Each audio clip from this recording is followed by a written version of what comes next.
তো টিফিনের ঘন্টা পড়ে গেছে। চল চল চল সবাই টিফিন খেতে যাই।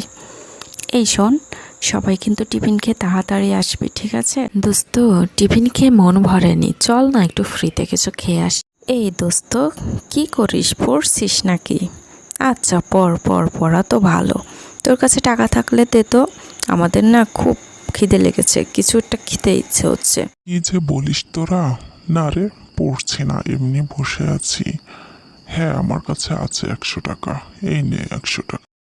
থ্যাংক ইউ দোস্ত, থ্যাঙ্কস, মেনি মেনি থ্যাঙ্কস। দোস্ত, এই না আইসক্রিম খা। আমরাও আইসক্রিম খেয়ে আসলাম, তাই ভাবলাম তোর জন্যও একটু নিয়ে আসি। সেটা তো বুঝলাম। আমার টাকা কবে দিচ্ছিস তাই বল, আর কিছু বলতে হবে না, দে। কুল কুল দোস্ত কুল, কিসের টাকা? দোস্তের কাছ থেকে টাকা নিলে আবার দিতে হয় নাকি? আমরা তো ফ্রিতে ধান্দা করতে এসেছি, এখানে টাকার তো কোনো কথা নাই। ঠান্ডা ঠান্ডা কুল কুল দোস্ত, ঠান্ডা ঠান্ডা কুল কুল।